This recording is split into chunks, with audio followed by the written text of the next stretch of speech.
Japan వర్షాలు, వరదలతో అతలాకుతలమైపోతుంది. జపాన్‌లో బీభత్సమైనటువంటి వర్షం కురుస్తోంది. జపాన్‌లో గత కొన్ని రోజులుగా అక్కడ కురుస్తున్నటువంటి వర్షాలకు పూర్తిగా జపాన్ మునిగిపోయే పరిస్థితి ఉంది. జపాన్ రాజధాని టోక్యోలో ప్రస్తుతం ఎలాంటి సిట్యుయేషన్ ఉందో మీరు స్క్రీన్ మీద చూస్తా ఉన్నారు.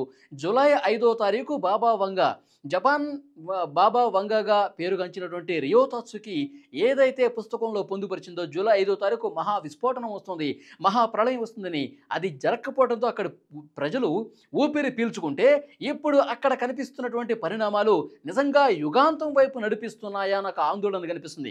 ఒకసారి స్క్రీన్ మీద మీరు విజువల్స్ చూస్తుంటే జపాన్లో ఒక భయానక వాతావరణం కనిపిస్తోంది.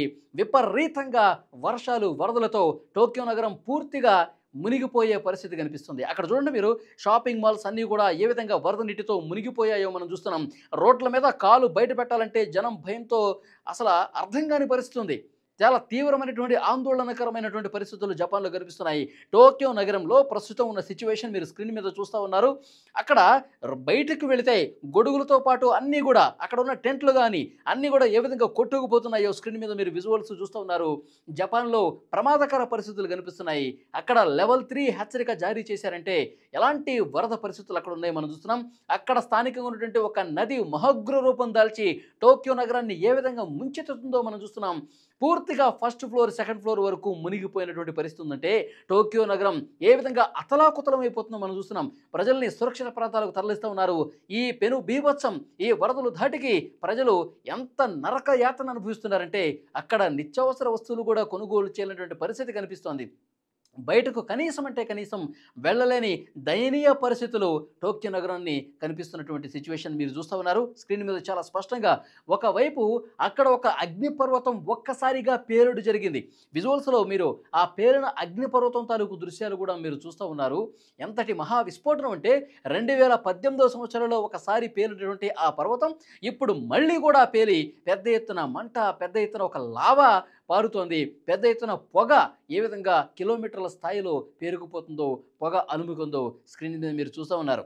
అంటే ఒక మహా ప్రళయం వచ్చే ముందు, ఒక మహా విస్ఫోటనం జరిగే ముందు, ఒక భారీ సునామీ వచ్చే ముందు ఇలాంటి సంకేతాలు ప్రకృతి పంపిస్తుంది. ఇది చాలామంది చర్చించుకుంటున్నారు. బాబా వంగా ఏదైతే చెప్పినటువంటి మాటలు ఉన్నాయో కొద్దిగా లేట్ అయినా సరే, సరిగ్గా ఆ రోజుకి జరగకపోయినా సరే సమీప భవిష్యత్తులో జరుగుతుంది అనటానికి ఇది ఒక నిదర్శనం అని చెప్పి మాట్లాడుతున్నటువంటి పరిస్థితి. స్క్రీన్ మీద మీరు చాలా స్పష్టంగా చూస్తున్నారు. జపాన్లో ఈరోజు, ఇవాళ, ఈ క్షణం జరుగుతుంది, ఏం జరుగుతుందో కూడా చాలా స్పష్టంగా మీరు విజువల్స్లో చూస్తున్నారు. లోతట్టు ప్రాంతాలు పూర్తిగా జలమయమైపోయాయి. అక్కడ సహాయక కార్యక్రమాలు చాలా విపరీతంగా చేస్తూ ఉన్నారు. సహాయక సిబ్బంది వాళ్ళు కూడా బయటకు వచ్చి పనిచేసే పరిస్థితి లేదు. అంత భీకరమైనటువంటి వర్షం, వరద, నది ఉగ్ర రూపంతో టోక్యో నగరం, ముఖ్యంగా జపాన్ రాజధాని, అత్యంత టెక్నాలజీతో కూడినటువంటి రాజధాని టోక్యో నగరంగా చెప్తారు. ఆ టోక్యో నగరంలో ప్రస్తుత పరిస్థితి మీరు చూస్తున్నారు. షాపింగ్ మాల్స్లోకి ఏ విధంగా వరద ఉధృతి వచ్చిందో మీరు చూస్తూ ఉన్నారు. షాపింగ్ మాల్లోకి ఏ విధంగా భారీగా వరద పారుతుందో మీరు చూస్తున్నారు.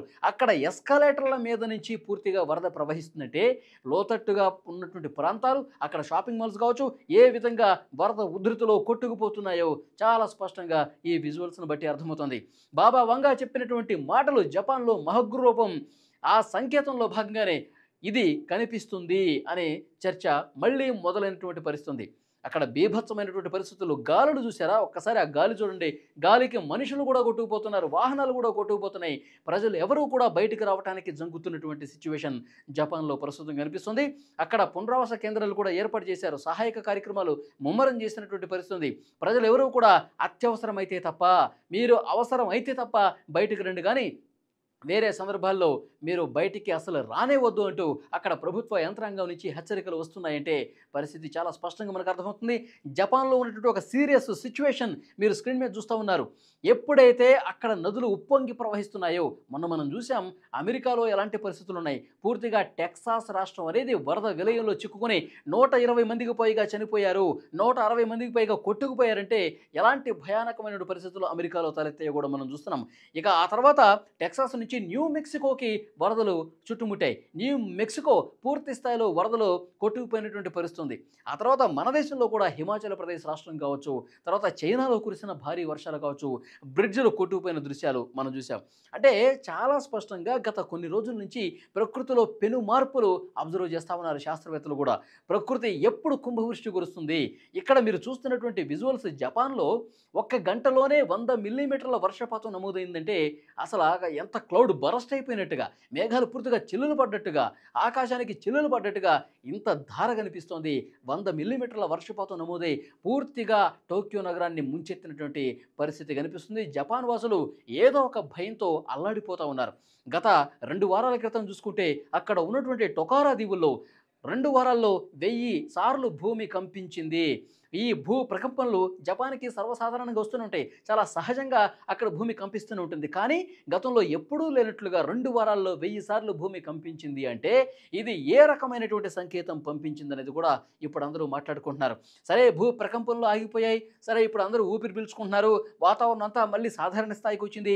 జూలై 5 కూడా దాటిపోయింది అనుకుంటే ఇప్పుడు నెత్తిన మరో పిడుగు పడ్డట్టు పెద్ద ఎత్తున వర్షం నమోదవుతుంది. భారీ వర్షాలు పడతా ఉన్నాయి. వరదలు ముంచెత్తుతున్నాయి.